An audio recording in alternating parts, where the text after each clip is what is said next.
The man who said yes. A man went to a Buddhist monastery for a silent retreat. After he finished, he felt better, calmer, and stronger, but something was missing. The teacher said he could talk to one of the monks before he left. The man thought for a while, then asked, "How do you find peace?" The monk said, "I say yes. To everything that happens, I say yes." When the man returned home, he was enlightened. This one is actually real. The man is Kamal Ravikant. In an interview, he shares his interpretation of the monk's advice. Most of our pain, most of our suffering comes from resistance to what is. Life is. And when we resist what life is, we suffer. When you can say yes to life, surrender to life and say, "Okay, what should I be now?" That's where power comes from. When the weather is bad, when your crush won't answer, when the obstacle won't budge, don't say no. Don't dig in your heels and push and shove until your veins pop out in frustration. Say yes. Accept. Breathe. Life is flowing. Always. It's us trying to swim upstream. Let the current carry you instead. The girl at the river. A senior monk and a junior monk were traveling together. At one point, they came to a river with a strong current. As the monks were preparing to cross the river, they saw a very young and beautiful woman also attempting to cross. The young woman asked if they could help her cross to the other side. The two monks glanced at one another because they had taken vows not to touch a woman.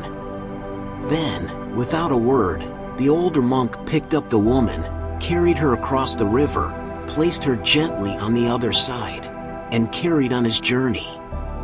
The younger monk couldn't believe what had just happened. After rejoining his companion, he was speechless, and an hour passed without a word between them. 2 more hours passed, then 3. Finally, the younger monk could not contain himself any longer and blurted out, "As monks, we are not permitted a woman. How could you then carry that woman on your shoulders?" The older monk looked at him and replied, "Brother, I set her down on the other side of the river. Why are you still carrying her?" Resisting to what life is trying to tell you is exhausting, but resisting to what life has already told you is guaranteed to be in vain. What's done is done. If you feel guilty, it was a mistake you can fix. If you feel ashamed, it was a mistake you shouldn't repeat.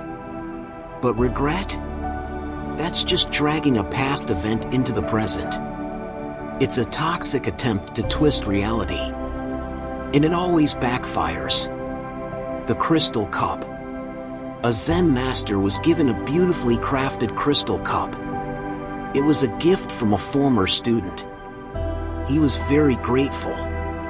Every day, he enjoyed drinking out of his glass. He would show it to visitors and tell them about the kindness of his student. But every morning, he held the cup in his hand for a few seconds and reminded himself, "This glass is already broken." One day, a clumsy visitor toppled the glass on its shelf. The cup fell down. When it hit the floor, it was smashed into thousands of tiny pieces. The other visitors gasped in shock, but the Zen master remained calm. Looking at the mess in front of his feet, he said, "Ah, yes. Let's begin." He picked up a broom and started sweeping.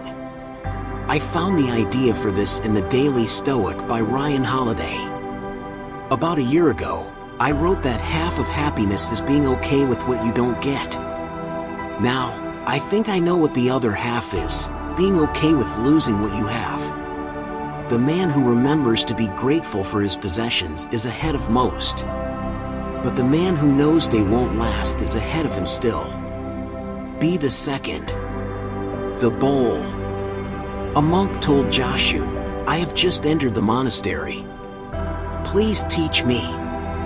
Joshu asked, "Have you eaten your rice porridge?" The monk replied, "I have eaten." Joshu said, Then you had better wash your bowl." At that moment the monk was enlightened. I can only echo what Leo Babauta said about this story. There is something profound and yet minimalist about this advice. It's, don't get your head caught up in all this thinking about the meaning of life. Instead, just do. Just wash your bowl. And in the washing, you'll find all you need. We think we do, but most of the time, there's no need to think or plan or strategize, because, ultimately, it won't make a big difference which option we choose. There's always one or multiple next steps to take. So we might as well take any one of them. Often, there's more satisfaction to be drawn from doing. No matter how our path unfolds, mindfulness always lies on the way. The move. Two men visit a Zen master. The first man says, "I'm thinking of moving to this town." "What's it like?"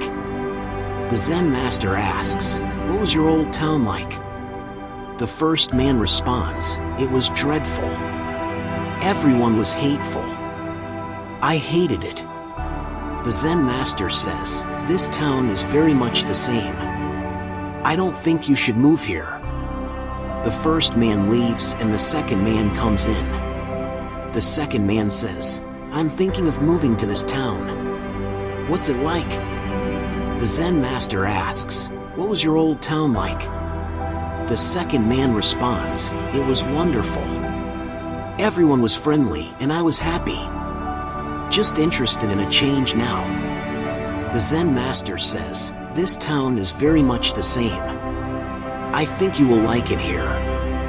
What we seek is what we find. The reasons why you do what you do matter as much, if not more, as what you end up doing. Because they shape how you seek. So, ultimately, they'll also determine what you find." The teacup. A learned man once went to visit a Zen teacher to inquire about Zen. As the Zen teacher talked, the learned man frequently interrupted to express his own opinion about this or that. Finally, the Zen teacher stopped talking and began to serve tea to the learned man. He poured the cup full, then kept pouring until the cup overflowed. "Stop," said the learned man. "The cup is full, no more can be poured in." "Like this cup, you are full of your own opinions," replied the Zen teacher. "If you do not first empty your cup, how can you taste my cup of tea?" Here's an interesting question. What if the two men from before came from the same town? All we have to judge the world with are our own little measuring sticks. Our biased, subjective, arbitrary measuring sticks. They rarely get the job done. Empathy, however, always works. Seeing the world through other people's eyes is like throwing out the stick. You can't do it without widening your perspective.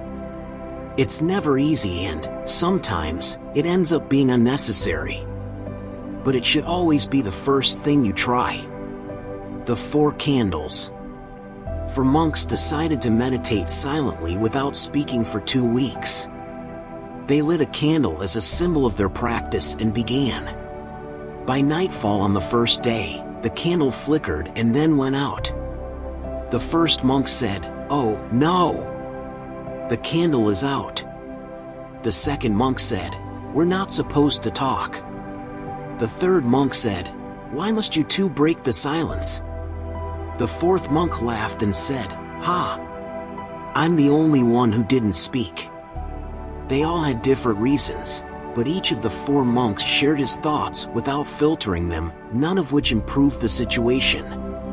Had there been a 5th, wiser monk, he would have remained silent and kept meditating.